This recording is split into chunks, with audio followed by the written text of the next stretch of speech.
welcome the Bloodstock. Obviously, it is a glorious, beautiful day in England. Thank goodness for that. And you played. How you feeling? Great. Yeah. It was a really good show, wasn't it? It wasn't bad, no, in fairness. Really good, Satisfied? Delighted with it, yeah. Great turnout, yeah. Sound was nice behind the kip, so that was good in my ears, and it was nice just watching the crowd, having a good time. Yeah. And nice being behind these lads as well, like for a last time as well. That, of course. I mean, that's the elephant in the room. We can't not mention that. This is obviously it's an important gig at the best of times, Bloodstock, but this is extra special, of course. I guess the question is, and you're going to be asked it over and over again, I think, all weekend, why? Basically, well, quite a few reasons, really. I mean, I'm 60 now anyway, and sort of like I just literally the last few months, in fact, quite a while, I've always sort of like had an end date, and I've just, do you know what? Like I said in a post, I've done enough. Yeah. You know, I've done enough over the years. And I just want to concentrate on other things now. So I'm going to move on to my little ambient project with Jason from Agalock and concentrate on that for until I see how it goes. But I've just, you know, I love doing festivals like this. I love doing gigs, but all the stuff around it is just, you know what I mean? It's Hurry up and wait. Yeah. Do you not even did you even have any moment during your set here, particularly where you did look at, as you said, you're playing halfway through and think, maybe I could wait another year or two? No. No.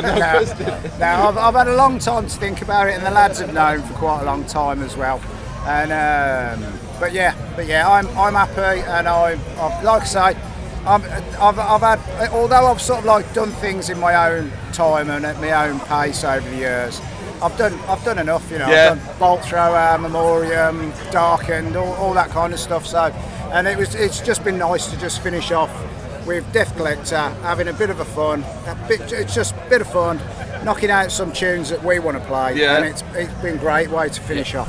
Well, obviously the creation of DeathCollector as a unit, as a band, is something that, I mean, seems like it may not have happened had circumstances around the world not coalesced in such a strange way. Totally because of lockdown. Yeah. It was a case of just as lockdown happened, I'd been doing a show with Memoriam, and I noticed I'd been having a lot of pain in my shoulder. Yeah. So anyway, as usual, phoned the doctors up. Nobody's interested, but in the end, they sort of like said, well, you know, we can do over the phone stuff. Turned out I had rotator cuff tendonitis, so I spent the next year and a half or so, like basically exercising, tablets, injections, and after that, it was sort of like I thought, well, just see how it goes, and that's when I thought, do you know what, maybe just start doing some lockdown videos just to keep busy, and that's when I got in touch with Mick and a couple of covers, that's how it started, So what song are we going to do? Okay, we'll do this, we'll do this, we'll do this. And then it was like Mick and myself. We sort of like sent the same text message at the same time. I had a list of songs that's going like, okay, I'd like to do an autopsy song, I'd like to do a death song, or whatever. And then I was thinking, I'd also like to write music as well. And then Andy was like, going, how do you feel about writing music? I was like, you should go for it. We'll see what happens anyway, And could you and it grew legs, and here we are, It did just grow legs and walk. It's grown legs and run. And like I said, here we are of this stage, but of course there is still a future. You may be departing and wrapping it up and stuff like that, but there is still a future for DeathCollector. I think that's what people really want to know about as well. What does that future look like right now? Well, we've one gig left this year. It's in Glasgow in October, and we have a guy filling in on drums just for that gig. That's it. After that, then we'll just go see what direction we want to go in musically, whatever. Try and find a drummer, restructure things as well. Like, do you mean, like Lee is going to be jumping onto second guitar, so probably look for a bass player as well. Okay. So try and taking the sound out a bit more. Still exciting and still keeping it fun for yourselves. Exactly. No pressure. No pressure. That's it. Like, and it's just going to be the exact same approach.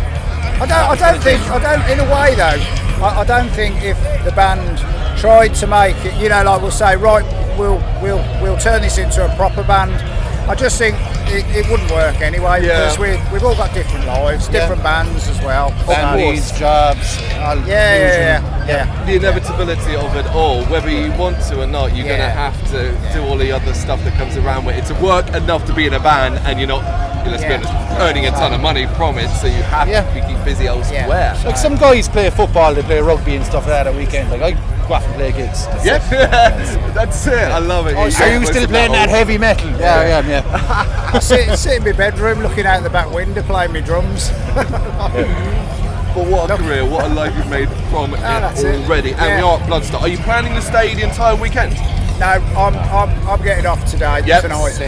I'm gonna stay and hopefully watch Opeth later. Okay, And then, Kieran and they're gonna stay over. Yeah.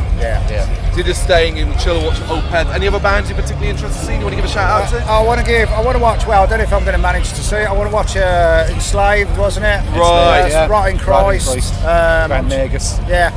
So Eternal Champion. Have you seen them yet? No. Eternal Champion are brilliant. No, it doesn't ring a bell. Heavy metal. Yeah. Talking back to your set, you know you have an early morning slot. You know you got to bring a crowd in. Even at this point, after all you've done, what do you do? How do you get yourself in the mindset to actually be able to bring people into the tent? You know people are going to stand at the outside and sort of stir in and give it all that. What's your mindset? How would you approach bringing them in? Well, I mean, it was just quite simple. We know the songs are strong enough but it's just a case of DeathCollector is what it is. It's just in your face, and that's it. Hopefully, we hope that the music, drags you in, slaps you around, and I think that worked. I think that's literally good way to wake people up in the morning as well. You start off, you say full, and then you get more and more people coming in, as you say, the curiosity piles in. It clearly worked. Yeah. Well, I mean, the good thing about it as well, there's no faffing around. No. It's just bang song. So. Like, we don't have anything complicated going on setup wise on stage or anything like that. Just plug straight into the amp, off you go. That's it. It basically goes back to my punk and hardcore roots where, you used to go to gigs then. You never had just bands coming on and like, it was just like, Am I in tune? Okay, I'm good to go. How does Bloodstock react to that? Because obviously up there they work like a tight oil machine and they're really, when you come along and like, no, we don't need this, we just do this. Are they quite receptive? They love it, absolutely. Well, it works out good, doesn't it? Because like it's easy for them, isn't it?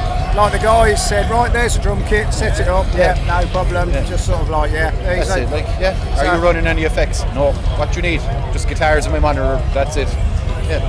But you recognise that attitude and that mantra that you also spit out there. You send it to the crowd. That's why you're beloved. That's why people have fallen in love with DeathCollector, right? Well, I mean, the fact of the matter is, they're more important than we are. We play the tunes, but without them all piling in that tent today, it would have been a.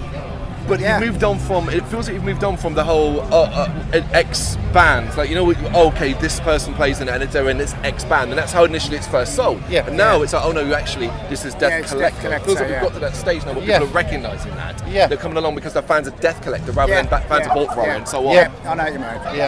Which is really cool. It is. I mean, like I say, it was never ever supposed to. We were never supposed to be doing this. So for it to get its own identity. And people actually like it for what it is. It's absolutely brilliant. So. Small positives out of an incredibly negative period of time, right? Like it's impossible to reflect and go, well, what would have been? Because it's impossible to know. But my God, what a horrible time! And look what came out of it. No, it's like I say, you just got to take everything and enjoy it really, and that's what we've been doing. Any opportunity that kind of comes your way, just grab it because you don't know where it's going to take you next.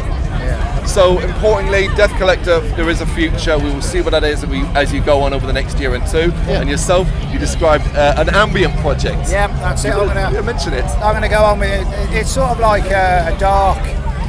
It's just like dark ambient, really. Yeah. We did one release a couple of years ago. Me and Jason did. Cool. With Edged Circle over in Sweden, and it's just weird. So to be honest, I mean it's the same as this DeathCollector really. I just did it because when I was in Memoriam, we used to do a lot of samples in between songs, and I just started tinkering, and then I just made a few songs up with like sounds and samples of war and all that kind of stuff, and sent it to Jason. I sent it to Jason, and he said that's really good. So anyway, and that's how it started. So I just tinkered with it. So we've got another release that we're going to do ourselves, which will be out by the end of the year, and then see where we go then. So yeah. Can't wait. It's just literally. It's not. It's not meant to be anything big. It's just in case we put it out there. If people like it, if they don't, it doesn't matter. That is the DeathCollector mantra though at this stage as well, so it works wonderfully, and you put on a fantastic show. The crowd loved it. I could tell I was amongst them. That was one of the best shows I've done for a long time. What a way to sign off, right? What a way to sign off. That's why I chose this. What is you specifically right? Yeah. Love it, guys. Thank you very, very much. No problem. Thank you very much for watching. If you'd like to see more content like this, please consider hitting the subscribe button. It is gratefully appreciated. You can find us over at gbhbl.com, our full website where reviews, news and so much more goes up daily. We're also on all social media platforms: Facebook, Instagram, Twitter, Threads, at GBHBL. Just search for GBHBL and you will find us out there. We also have merchandise on sale. You can access the shop via the website.